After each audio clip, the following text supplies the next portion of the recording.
Alongside Jesse Simonton, I'm Austin Price for the S&P Stock Report.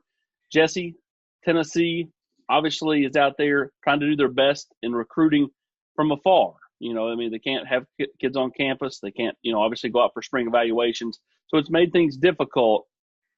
Where's Tennessee stock up right now for you?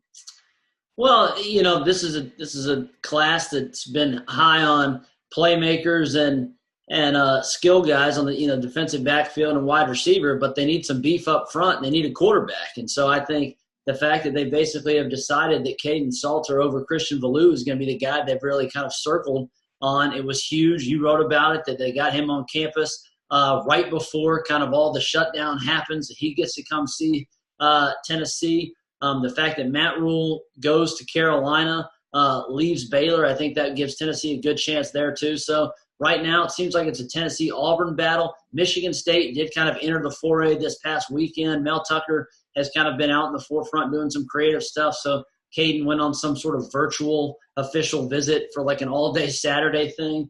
But I think Tennessee feels like kind of the relationships that they have with him and his family have at least put them in an upward trajectory to land a quarterback for this 2021 class.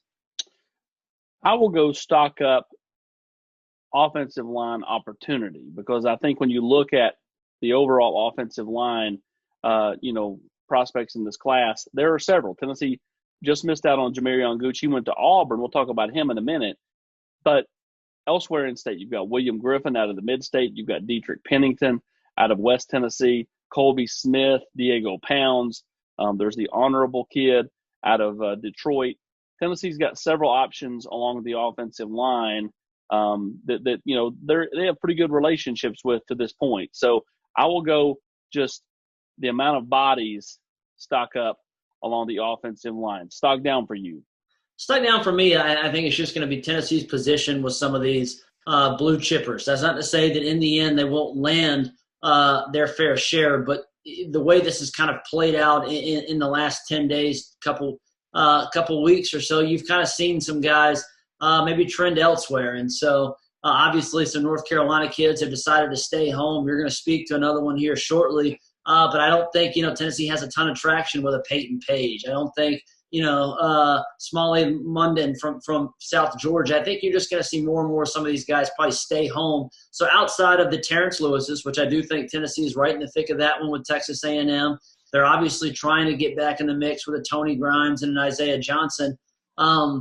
They just don't seem to have a lot of sway with some blue chippers, including some in their own backyard, right?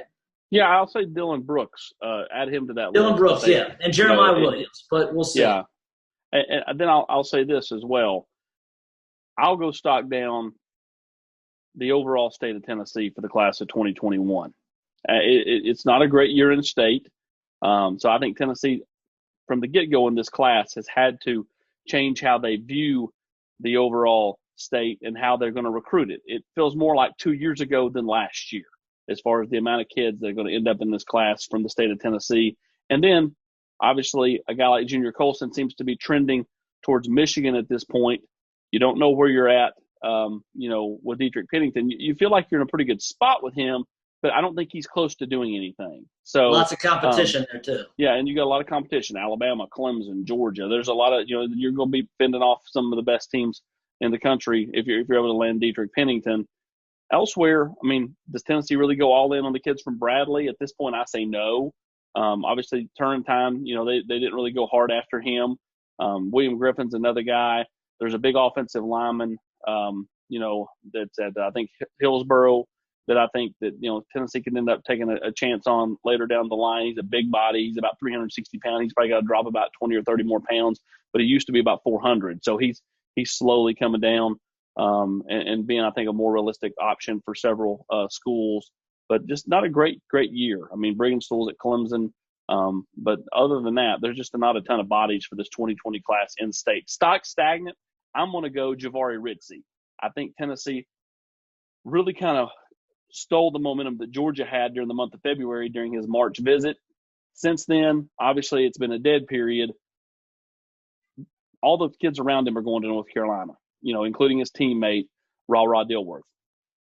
The longer this goes, the better chance that Tennessee has. So I think that, if this thing were to end in 2 weeks, it's probably not Tennessee. But if this thing lasts into the late summer, early fall, or anything past that, I think Tennessee's chances, and for that matter, any out-of-state team's chances, whether it be South Carolina, Georgia, or whoever, has a much better chance at Jahvaree and Ritzie. Stock stagnant for you. Well, I think on a similar note, I think is the Tennessee's running back board. I think they're going to be patient right now, and they can be. I think the fact that Tiyon Evans is not going to make a decision tomorrow. If he did, it's probably not Tennessee. He probably would stay home and go to South Carolina. But the expectation is that he's going to kind of play the string out here. So that allows Tennessee to both recruit him hard, recruit Cody Brown hard, continue to hope that they can get L.J. Johnson on campus, if that's even possible. So I would say running back board right now, stock stagnant. You get Jalen Wright, you get your kind of little jitterbug playmaker. How you fill that void next to him. We know the names. We're just not really sure who Tennessee may ultimately land. That's right. Tennessee, I think, in a really good spot with both Tiyon Evans. See, I disagree with you on that one. I think actually if he did come in tomorrow, it would be Tennessee. But either way, he and Cody Brown seem like they're going to take things into the summer. And you don't think the pull of staying of quote unquote going home would be the decision when you can't really visit places?